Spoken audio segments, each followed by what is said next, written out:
everyone, and welcome to episode 14 of Splitting Pixels.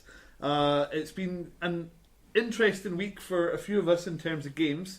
It certainly feels like now the game season has hit.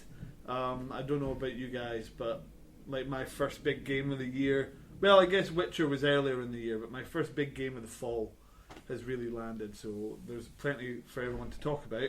But the first thing I wanted to mention was one of the games I'm excited for, but won't be able to play for a little while. It's Star Wars Battlefront. It had its early beta announced. It comes out in early October. Yeah, I'm pretty excited.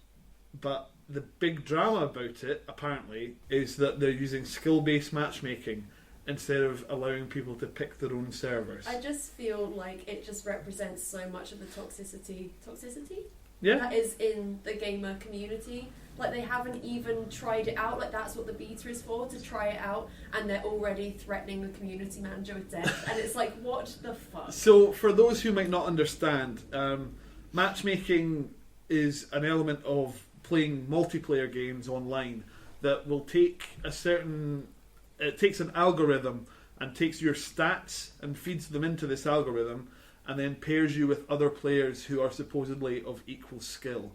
A lot of people don't like that because they like to be better than and everyone they're playing against. You know, it could maybe mean that people can't play with their friends, but I'm sure there's a workaround for that, like in groups or something like that. Yeah, there's no way a multiplayer game like Battlefront wouldn't allow you to play with a group of your friends. Yeah. Battlefield 4 is the last DICE game I've played, and it has you can select your server. Yeah.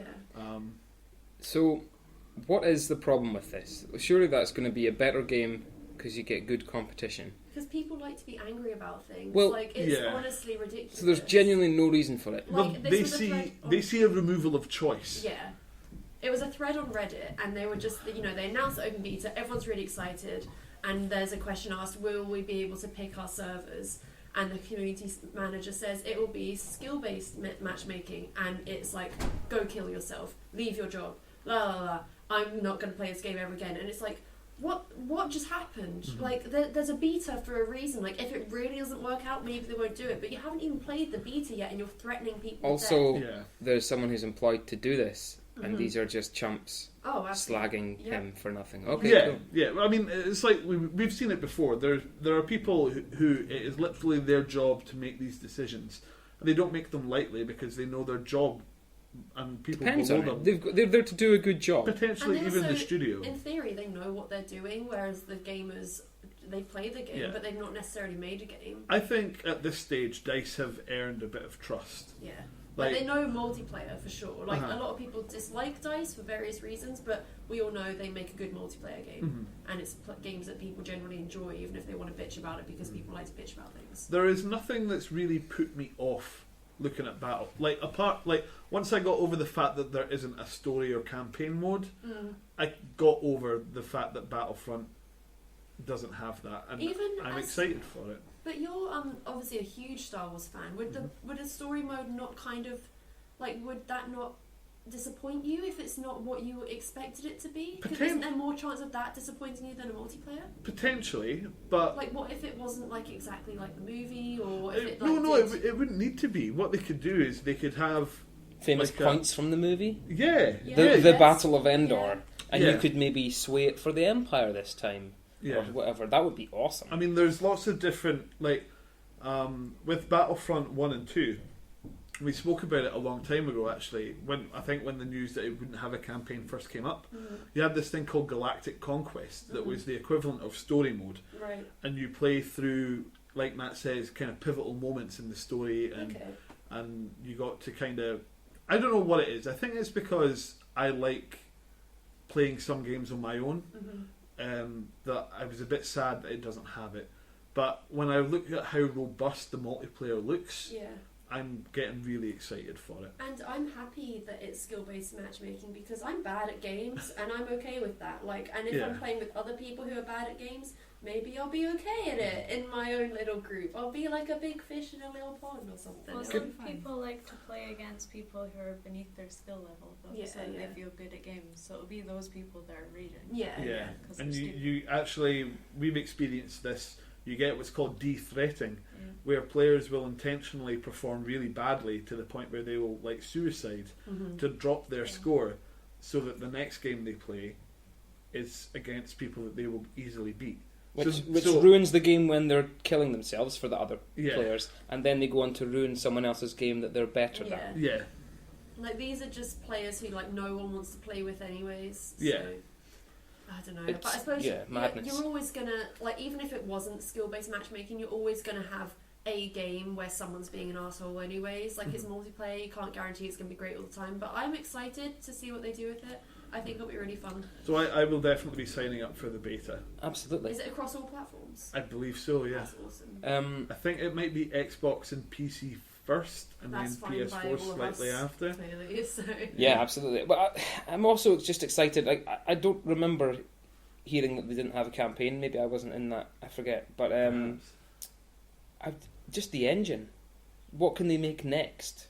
That you will get, mini campaigns or something like that. Yeah. What they can do with that engine, it'll look incredible no matter what. Or they have Mirror's Edge. Or the Force Awakens game that they'll inevitably make, or hopefully. You never know. I don't know, when was...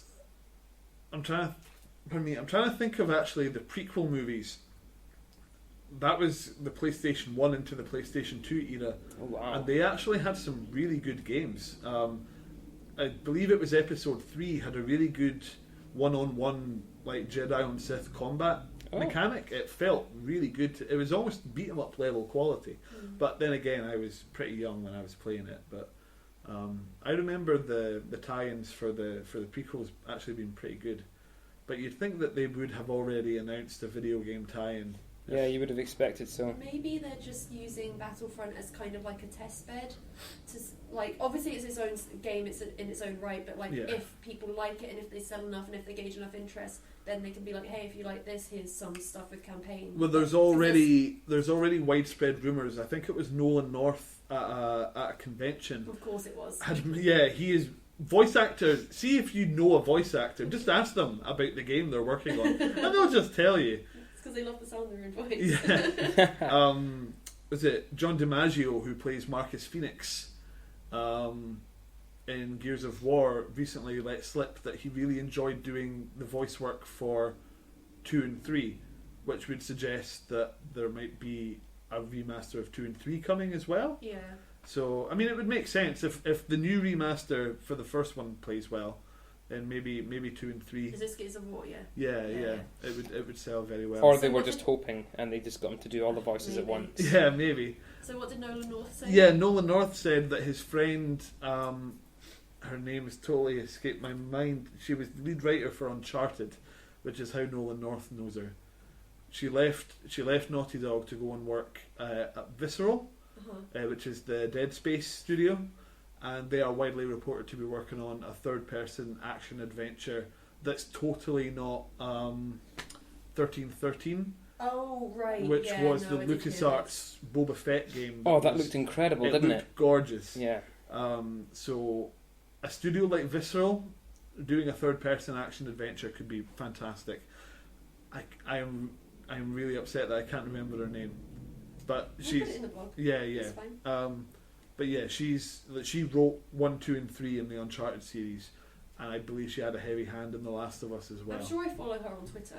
The name is there for me, but I just... So Nolan North had mentioned that he'd been speaking to her about it.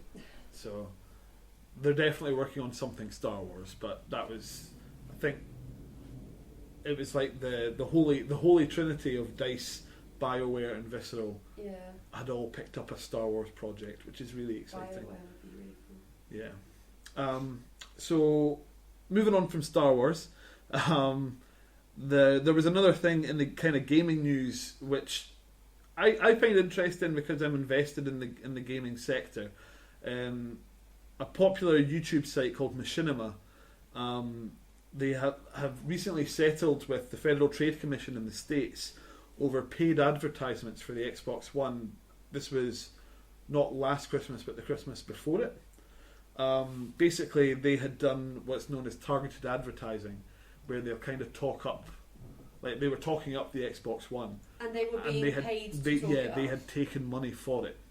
But did like the viewers know that it was an ad? That's basically what it all hinged on. Was Right, that people okay. didn't know if they were essentially being paid for a good review, Yeah. which is what Wow.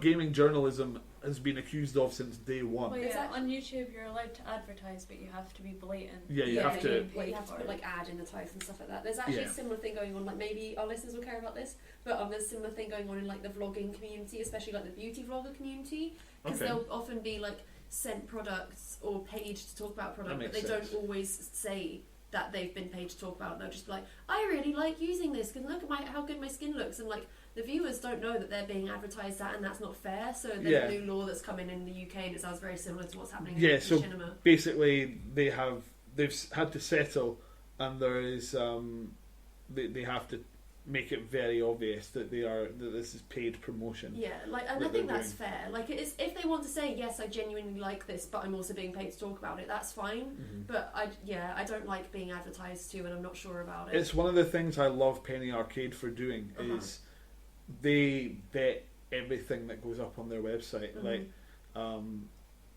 they are like the guys at Penny Arcade. I mean, it's a massive company now, but they're still Jerry and Mike, who are the two heads and have been since its inception, have always been very careful about what they put up on there because they're kind of pillars of the gaming community now. Because especially with all the they run conventions. PAX, Yeah, so they have to be very careful. But they're also like a money-making juggernaut. yeah. And I think it's important to have people like them and like Jim Sterling as well, Mm-hmm. people who will promote, they will really go and evangelise things that they care about and believe deserve the attention. And you know, they will tell people when shit is going down, because they really are a couple of people that I do trust.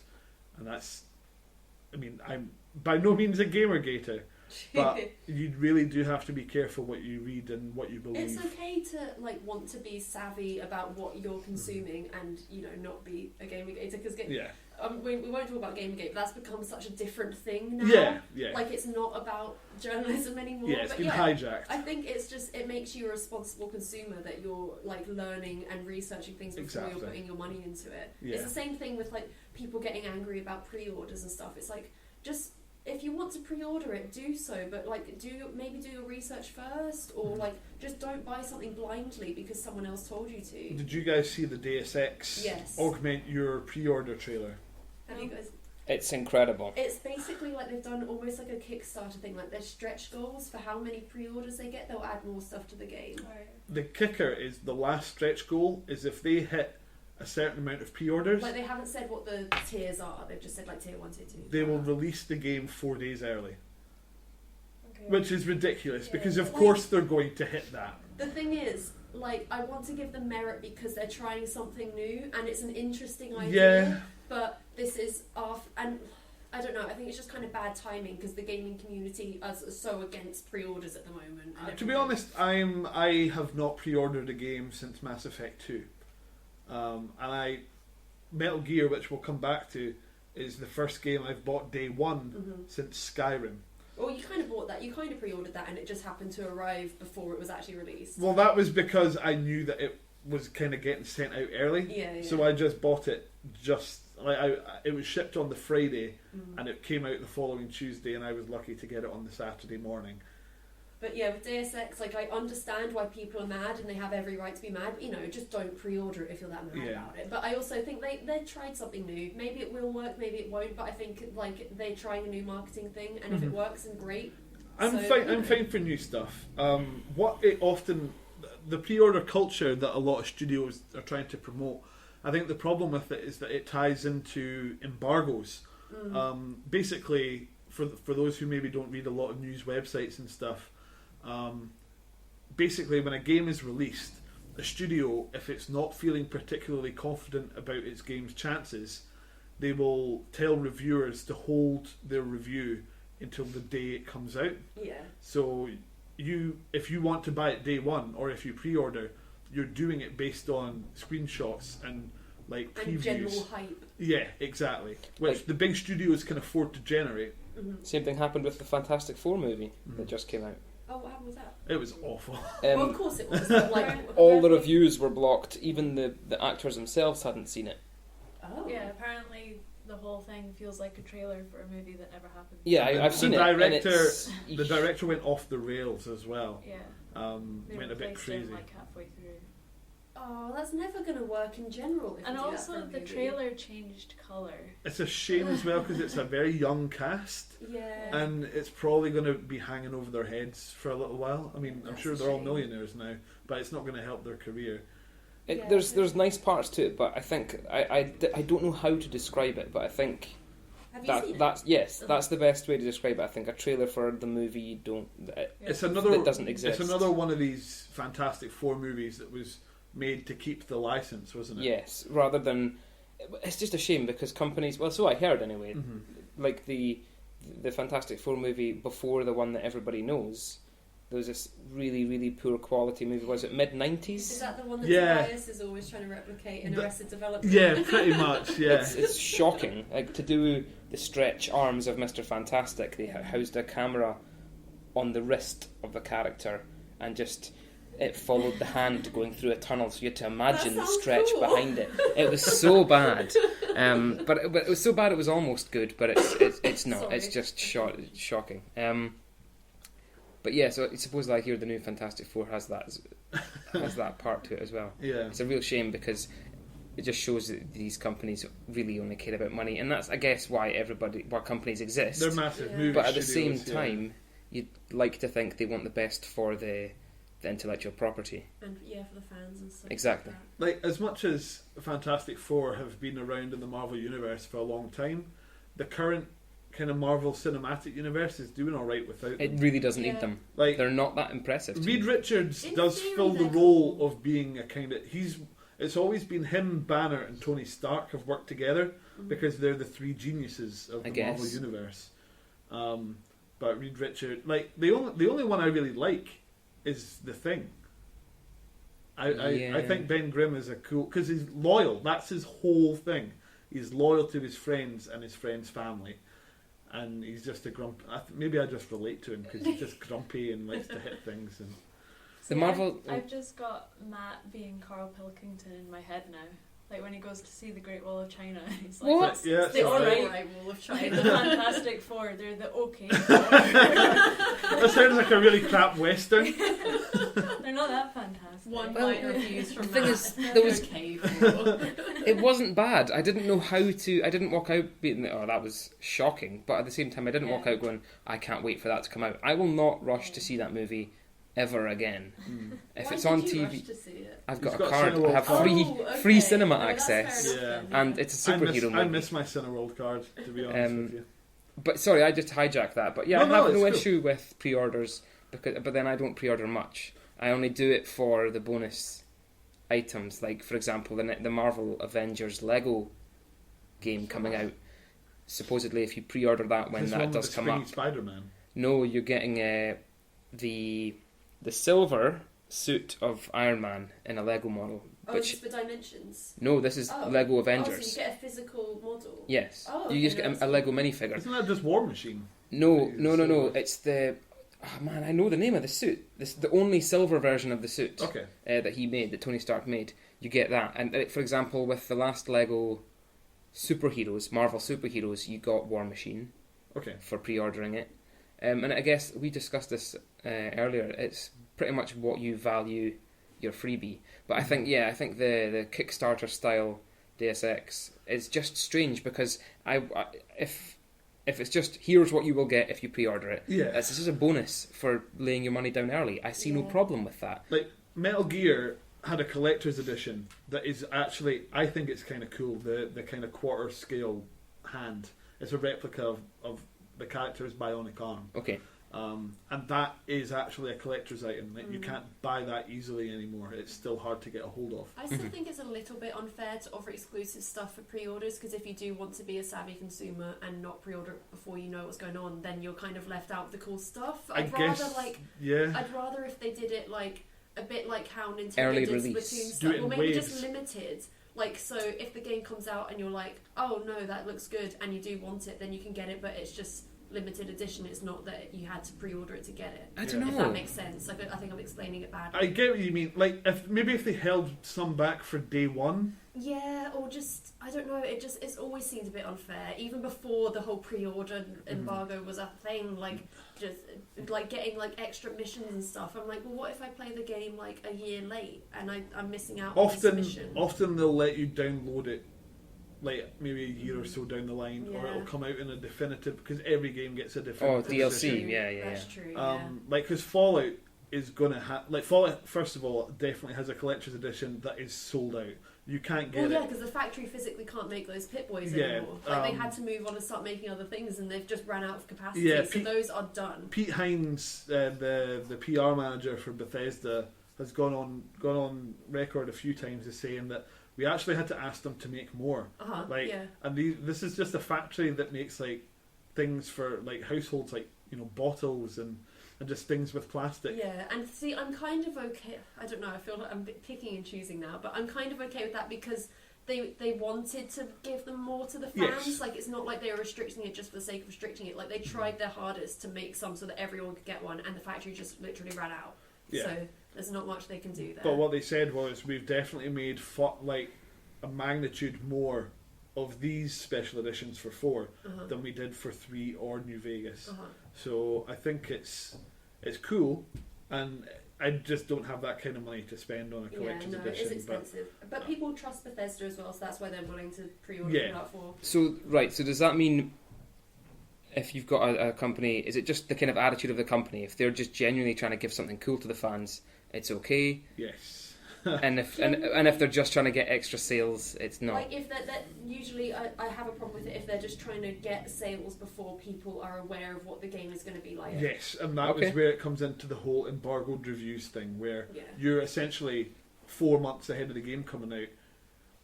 Like, sometimes they will charge a pre-order for a digital game.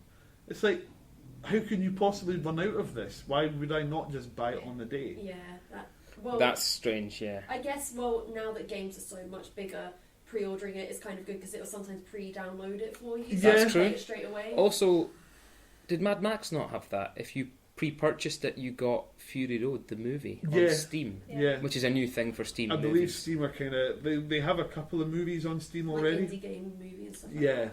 I think there's one about esports as well. Oh, there is, yeah. But I think Steam are really trying to evolve, and that's kind of cool to see because they're a big name, and I would happily rank Steam up there with, like, iTunes and stuff. So. Yeah.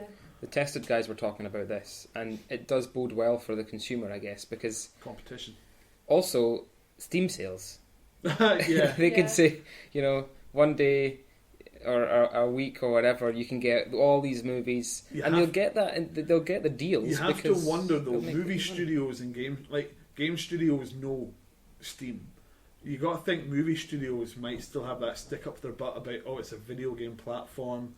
No, you can't, because Nintendo do that. They tell shops that you can't sell our products for any less than this. Yes, because it devalues. But if you were Mr. Steam and you went to the video people, Mr. Video, and said, for this week, if we sell your product at 15% of its price or something, you'll sell X amount of million units. It's all just cash, and they'll like that, hopefully. Who knows? Didn't you play Mad Max when it came out? Did you pre-order it as well to get that? I did not pre-order it, no. Well, yeah. Get what? Let's take advantage of this to move on to what we've been playing. So, you have been playing a little bit of Mad Max. I got Mad Max because I found it for £20, and I thought that was a good deal. Although since then it's gone down 14? to 14 quid, which is ridiculous if you look around the internet. You get the feeling Warner Brothers are apologising after Batman. There is nothing to apologise for. It's incredible.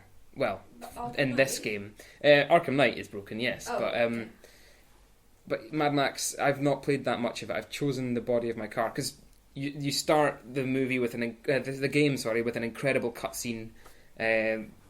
That's just super entertaining, and it sets up the game beautifully. You get your car stolen, pretty much. You are Max. Yeah, isn't that obviously. like the whole game? Like, you're just trying to get your car back? Well, not your car back. You have to make a new car. You can't. Okay. Very early on, you realise that you'll never see your car again. They're taking it to bits.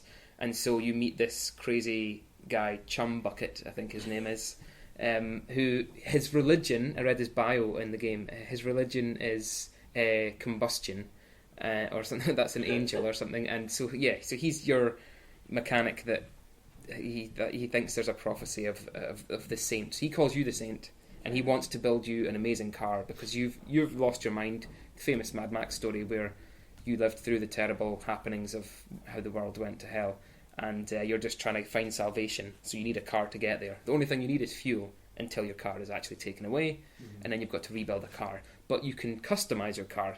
As I say, I'm very early on.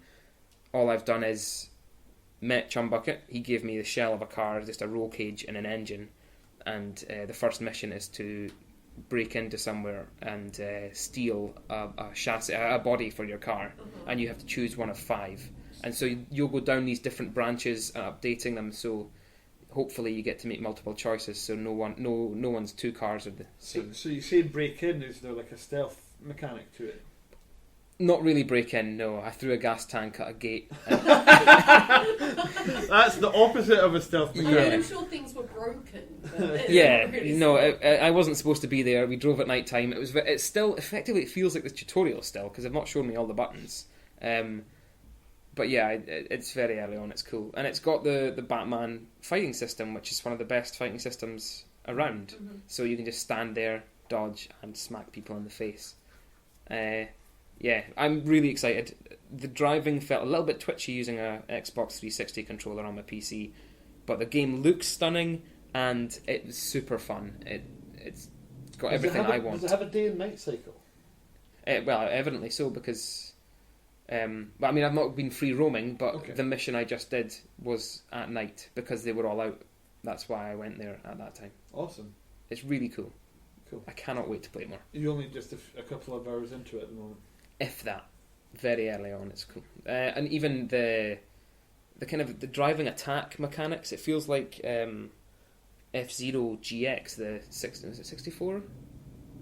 Yeah, Nintendo 64 version or something like that. You've got this side dash attack and another, you can slow down time, kind of like Red Dead Redemption, and shoot at the gas tanks of your enemies' cars and things like that. Okay. So it's just really fun. It's kind of like, I imagine it, although I don't play Fallout or anything like that, it's kind of like GTA and Fallout kind of combined. That's kind of what Okay. I've seen from some of the gameplay and stuff Yeah. like that. Yeah, I could get on board with that. It's really fun. And I'm shocked because I didn't pay attention to any reviews. I just only ever watched the trailer on Steam and played it when it came out.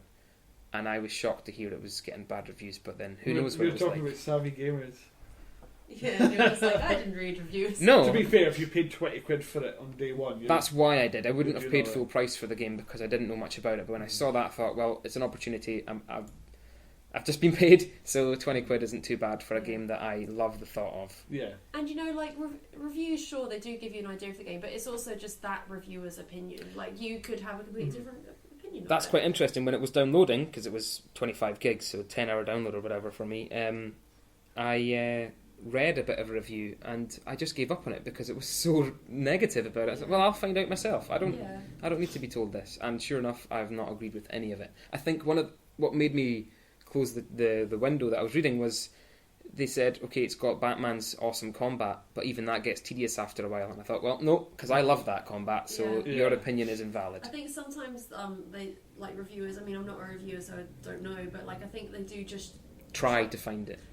try to like not just give good reviews all the time. You 'Cause have if to love play devil's games- advocate. Yeah. Yeah. That's absolutely possible without doing a poorly job. And also, it came out at the same time as Metal Gear, so maybe a lot of people are just too focused on Metal Gear right now to It's think another about third-person action adventure shooter Mhm. in the desert, with a largely. brown landscape. Oh, I didn't know it was out. I just happened to be on Steam and the pop-up appeared. and Yeah. there you Yeah, go. I totally didn't know it was coming out either. Like, I don't know. I just haven't been aware of the marketing, but yeah. Yeah.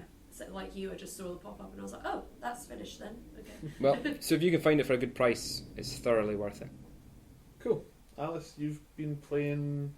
Is Um, it No, it's not Dying Light. It's Until Dawn. No. I've been playing Inquisition because I'm excited for the DLC coming out. But I've been watching people play Until Dawn. Okay. Because it's too spooky. Too spooky for you. Too spooky for me. No, What is this game? I don't know it. it's a horror survival game, but it's kind of like Heavy Rain-ish, Oh, this is. like Beyond Two Souls-ish. I don't know what that is. Like A there's lot bit, of quick time events. Yeah, Yeah, like it's very heavily story-based. So Okay. basically you, a group of friends go up to their family cabin to, I don't know, get pissed, do It's what like a teenagers massive do. horror cliche. yeah. The classic, yeah. And all the tropes are there. Someone has sex and gets killed, right? There's a girl running around in his house. They- Yeah. Genuinely.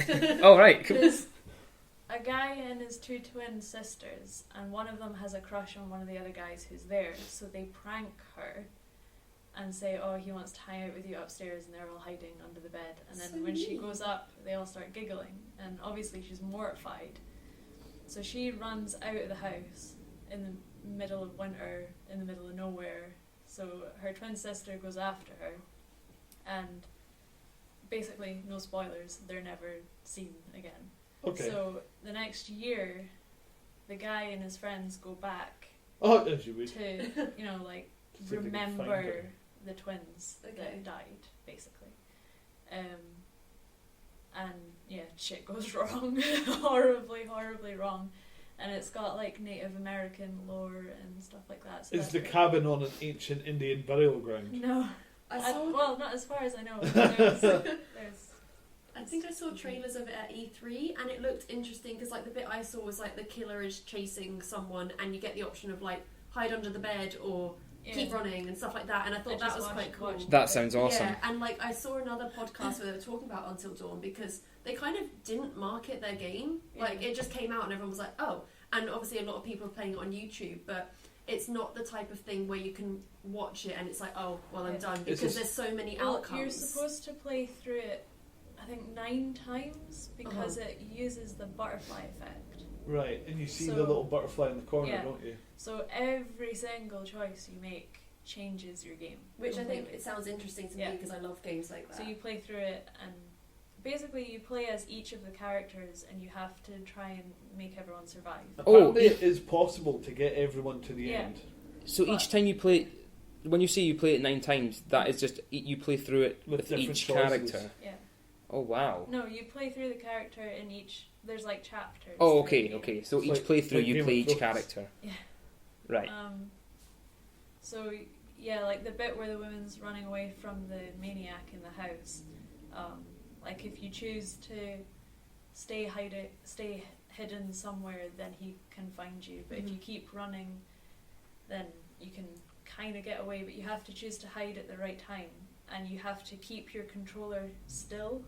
Oh, that sounds When you're so hiding. intense. That's so fantastic. you can see him walking around trying to find you, and you're like, and you have to keep your controller still. It's You don't just Otherwise put it down you'll on your lose. table. Well, that's what the guy I'm watching has ended up doing because he's so fidgety, and he's just like, fuck! Because I'm not super into horror games, but this game sounds awesome to me, and I think it's kind of a shame they didn't market it better. But now it's getting all this free marketing from YouTube, so hopefully it does well because it It's- sounds so cool. It's a PlayStation exclusive, isn't it? I think so. Do you I know? haven't Do you know seen what it. studio it Harsh. is that's made it?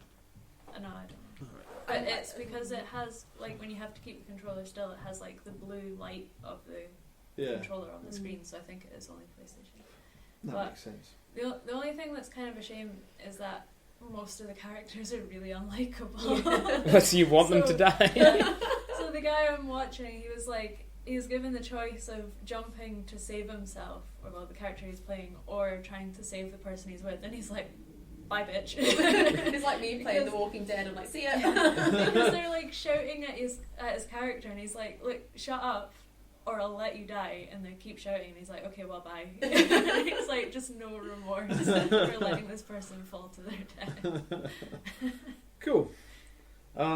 Sophia, have you been playing anything recently? Yeah, like I got The Escapists on Xbox One because I think it only just it came out on Xbox One a few weeks ago, and I also got Don't Starve on Xbox One because I love Don't Starve on PC, and then again that was one that kind of just appeared on the Xbox One without me even knowing it was meant to be coming to it, and I was like, oh, awesome, I love this game. So I sunk a few hours into that. Like it's not that different from the PC one, but I hadn't played The Escapists before, and it's really interesting. It's like basically you have to escape from prison, but it's not just like a puzzle or whatever. Like you have to you have to do the routines, and so the guards aren't onto you. You have to do favours for the other inmates and things like that. And there's also like a crafting element. Okay. And the first time I tried playing it, I just got like confused, and I kept getting put into solitary because they caught me digging in my cell and stuff like that. And I think that's kind of the way you have to do it. Like it's a bit of trial and error at the beginning. Yeah. And then I learned that I could make like. I could buy a screwdriver from one of the other inmates if they liked me enough. For a packet of cigarettes. Well, then I could unscrew the vent in my bedroom, and I could also hang up bed sheets so they couldn't see into my bedroom while I'm doing all of this, and then I can make a fake vent cover. And so I'm just discovering all of this as I go along, and I'm like, oh, I'm actually really into this game now. Like at the beginning, I was just kind of like, I keep fucking like getting put into solitary, and like people keep beating me up, and the guards don't care. And like honestly, like someone would attack me, and they're like, hey, stop doing that, and then I would get beat up as well, and they would just leave me in the hospital wing, and I'm like, come on, like I was just getting my lunch. And like at the moment in my playthrough, there's this one guy who like really hates me, but the guards all kind of like me. So I'll walk into the lunchroom and he's just like and beats me up, but my character's also really strong, so one hit on me and they're just down, and the guards are just like, are you okay? And I'm like, yeah, it's no big deal. And I'm just really enjoying it. And I also made like a bed dummy so that I could put that in my bed and they wouldn't know that I was gone and stuff. The like guards that. seem like total dummies. This is like the easiest playthrough that I'm doing. Okay. But it's just been really fun. Like, It's like, what's going on in there? Oh, nothing. Look, there's a sheet up. yeah. Obviously, that means he wants some It's privacy. really and like you have to do things like your job and make sure that you meet your quota of your job every day. And I was speaking to Alice about it. What was it you said? I just ended up being a really good prisoner. I was like, Yeah. oh, I've done all my laundry for today. Yeah, it's really good. Gonna go read a book. Gonna go to lunch. Gonna go run on the treadmill. Yeah. Do all my Like, because you kind of exercises. have to fit in the routine as well, like I said, so the guards don't like catch on to you and things like that. So it's just fun because it's a mixture of like strategy but also simulation. And I just didn't care about getting out. I spent like 2 hours doing laundry, and then I was like, what the fuck am I doing? I could actually be doing I laundry. can't operate on the outside, man. I've Once changed. once I managed to like get into the vents without being detected, I stole a guard's uniform and hid it in the vents, so I've got that prepped for when I want to use it. Wow, that's Yeah. cool. It's really fun, so I'm excited to play more of that. Cool. Sorry, I need to cough. Oh, I've been holding that in. Where do you keep your dummy? You make it out of like. Well, veggies wait, and it's not as stuff. if you can get out of the bed and be You like, oh, have- that's just Jake, he's just You asleep. just have put a some chest. wheels on him. Like, this is my buddy. Just tell the guards you're super lonely. You have a chest in your room, so I just put it in there, like when I'm not using it. Wow, okay. Yeah, it's really really fun. Recommend it to anyone who just wants like a fun little game I to play. also did flush like other prisoners' pillows down their toilets and stuff like that. It's What, like, to like flood it? no, just cause fuck those guys. Yeah, You I can stole their flush a pillows. pillow down the Well, you can toilet? flush anything down the toilet if you need to Yeah. like hide it, because they do random inspections and so you can flush it. But yeah, you can just fuck with people. People for had like teddy bears. I was like, fuck your teddy bear. You don't need this. Oh yeah, this is you being a good prisoner. I'm sure it was full of cocaine on a mobile phone. Wow. Well, speaking about sneaking about, I've been playing a lot of Metal Gear Solid. Good segue. It's I feel good that I was as excited as I was about it, because it is completely lived up to it. I can't really talk that much about the story. I'm about 15 hours in, and there's already been some very interesting plot twists. Very character heavy plot twists as well. But the sneaking mechanic, for a start, I wasn't sure how the massive open world would work in a sneaking game like that's always worked around cover and kind of staying hidden. Yeah.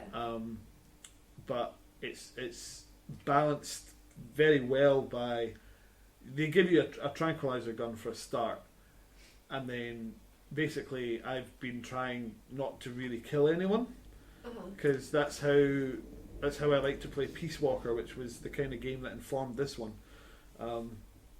So you have this kind of base management element to it as well, that involves knocking guys out, keeping them alive though, and then attaching these balloons to them that recovers them, and then they join your side. I don't see why they'd be so keen to join your side though. A lot of them are Soviet soldiers who do not want to be Soviet soldiers.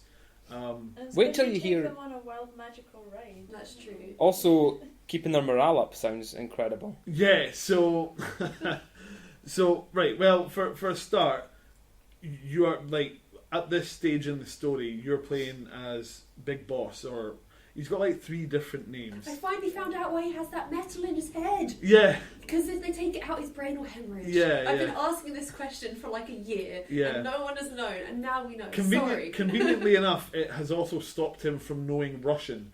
So one of the early missions is that you have to recover a Russian translator, because until you do that, every time like you can grab guys and like put a knife to their throat and be like, tell me what's going on in this base, like where's the stuff that I'm looking for or the person that I need to rescue. And if you don't have a Russian translator, he speaks in Russian, and if you're someone who happens to be bilingual, you'll be like, right, okay, I know where he is. But if not... When you say Russian translator, is it like a device? Not just No, like it's a person. So you're there strangling someone, there's a guy behind you like, he said it's over in that room. not behind you, that would be funny. It's like whispering in your ear like, he says it's over there. It's hovering attached to some balloon. Like Winnie the Pooh. Yeah. So all I've heard about this game is how amazing the intro is. Like, what is it that's so amazing? It's cinematic in a way that is completely over the top. Do you play it as well as watch it? Yes, it's for the first half, maybe the first third. It's a lot of cutscenes and you're lying in a bed like you've just come out of a coma. It's 9 years after Ground Zero. Yeah, 9 years after Ground Zeroes. Basically, if Ground Zeroes was like over a year ago, so spoilers for the very beginning. It's only like an hour-long game, so you can pause this, go play it, and then come back if you don't want spoilers. So at the end of Ground Zeroes, you come back to your base with a girl that you had rescued because she might have had knowledge that you were hiding a nuke, and you didn't want anyone to know that, obviously.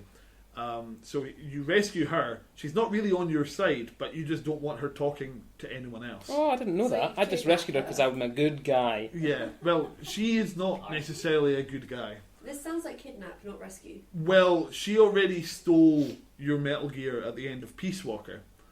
So she's not a good person. She's actually working for Cypher, who is the big baddie. At least so far, seems to be the big baddie.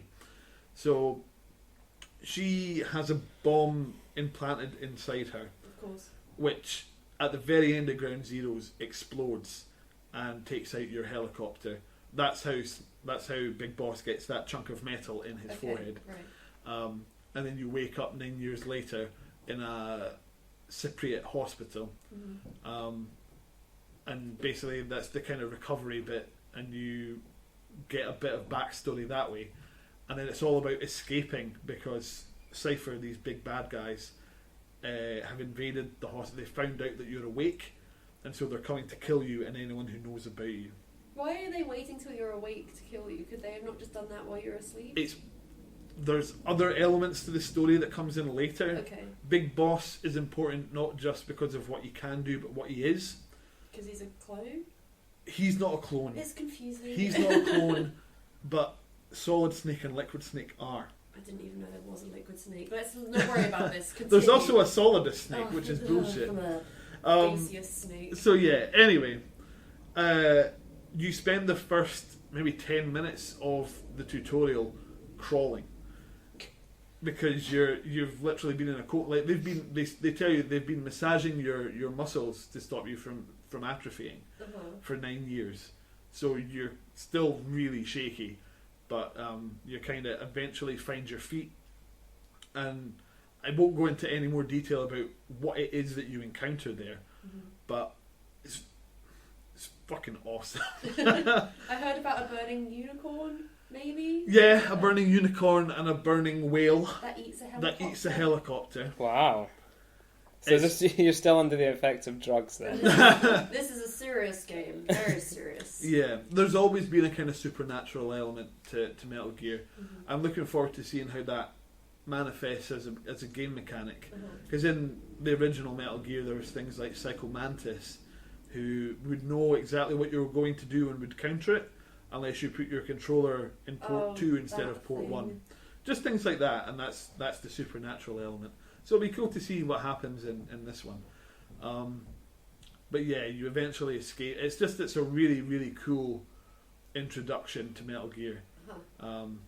Also kind of sad that it's Kojima's last one. He's wanted it to end it for so long Yeah. now, though. Like, he's probably, even though he's sad, he's probably quite relieved. Yeah, and he'll go on to make other weird shit. Like, I have no doubt.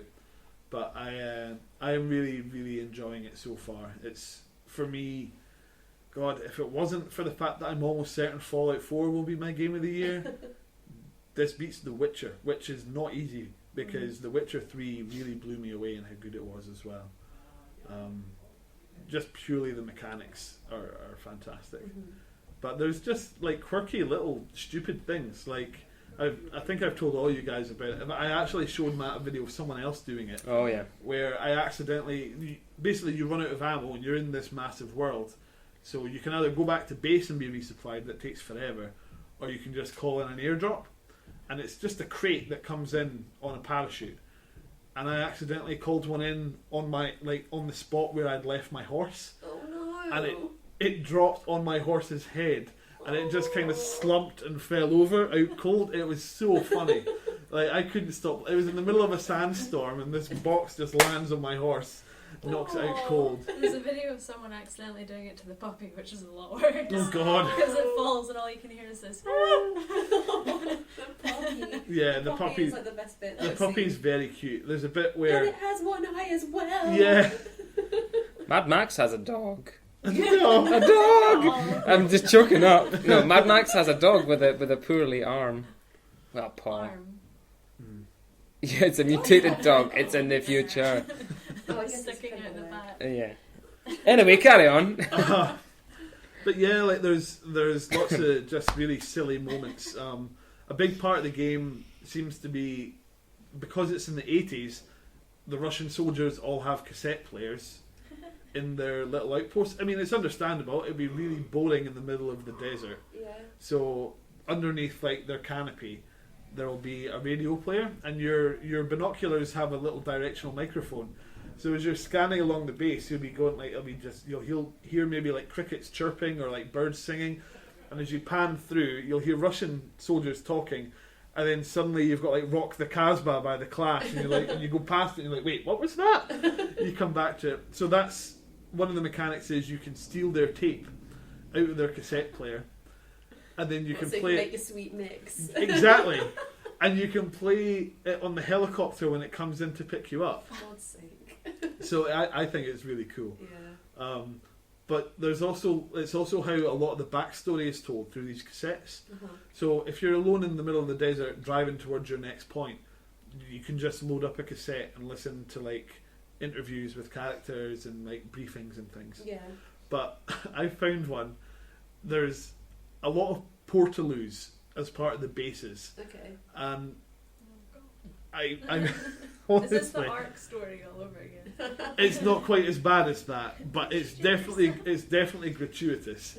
So next to this porter cabin, you pick up a tape, and it's literally Russian soldier in Portaloo, Huh. and you just play it, and it's just a Russian guy straining at the sound of farts. Why is that recorded? I don't know, and Why did someone listen to that and think, I'm going to label this so I know for the future? I'm like, what the fuck? I don't know why, but it's just, I'm looking forward to finding stuff like that.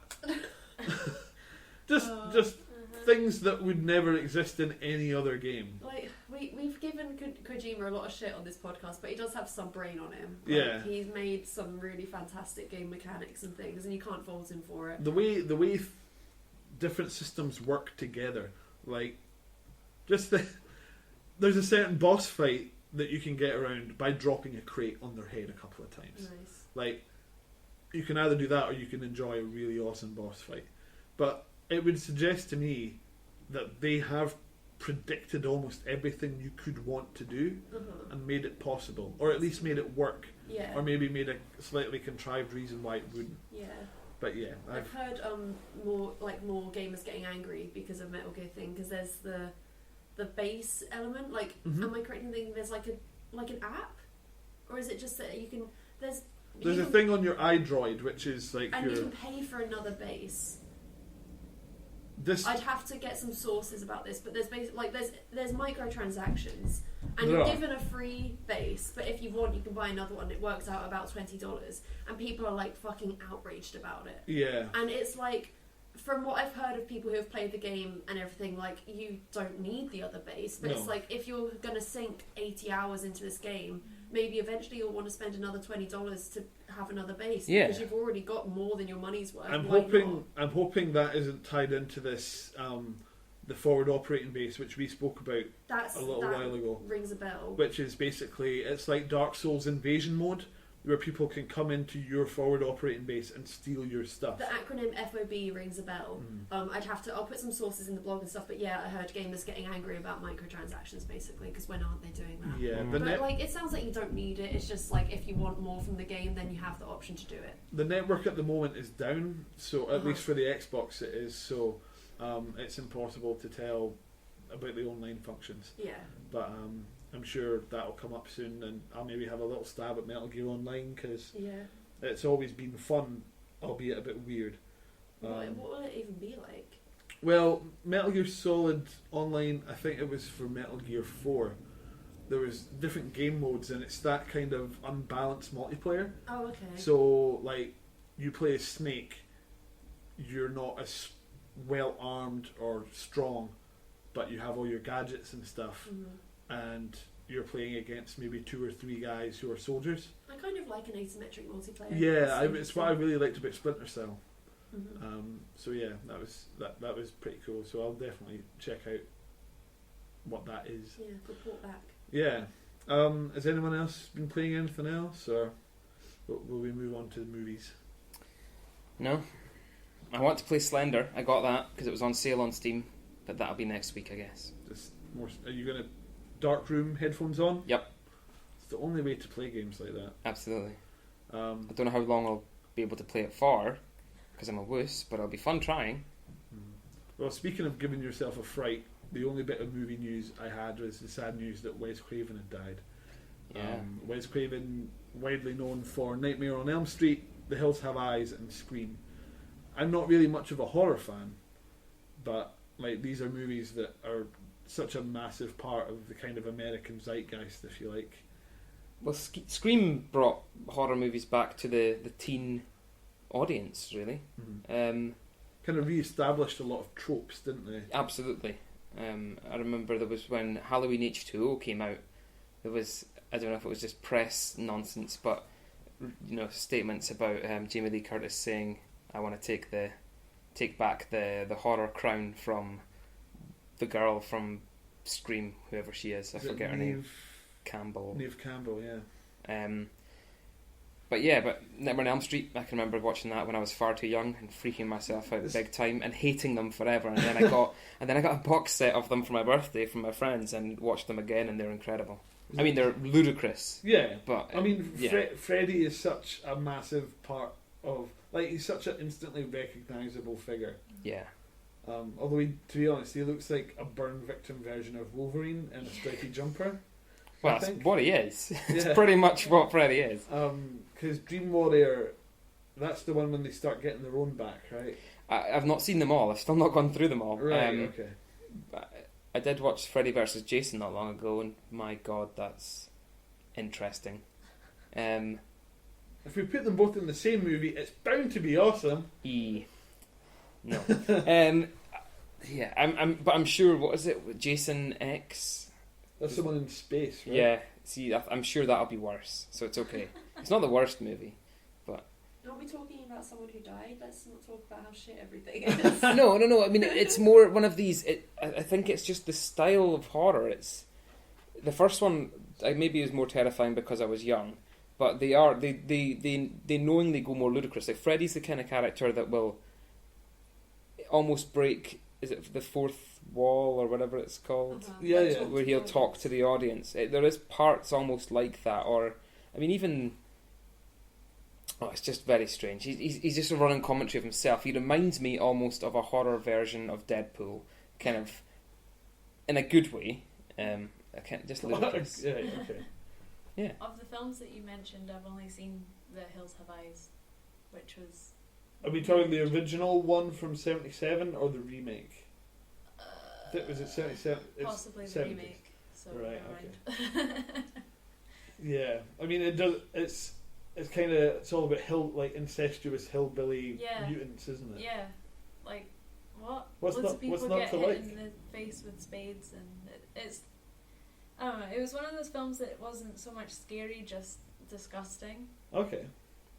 But I always kind of feel like that about horror films. Everyone's like, "Oh my god, they're amazing," and I'm like, "This is just horrible." What? I'm not scared. I'm just Yeah, weirded that's like, I'm not a big horror fan either. The only horror film I've ever really don't know if enjoyed is even the right word, but Event Horizon. out. Don't know. Have you guys seen I've Event not. Horizon? I've still not seen that. I've seen the important bit. The bit with Sam Neill. The bit with like all of the flashes, the scenes that flash up of all the horrible things that happen Yeah. to them. It's a film that's been on my to-watch list for a while. Yeah. It's essentially the story of doom. Yeah. Like you open a portal to hell in space. Sounds awesome. It's very cliche, but it's very good. It's kind of it's definitely, you can definitely describe it as hard sci-fi. Yeah. It's not easy to watch, and it's got Sam Neill in it, who at the time I was still like, oh, it's Dr. Grant from Jurassic. No, that is not No, Dr. no. Grant. That is not. Abort. Yeah, a very, very spooky film. But cool. So that pretty much wraps us up for episode 14. But thank you very much for listening, and we will put up the blog hopefully over the weekend, maybe. And you can find that at splittingpixels.info. Yep. But until then, bye. Bye. Ciao.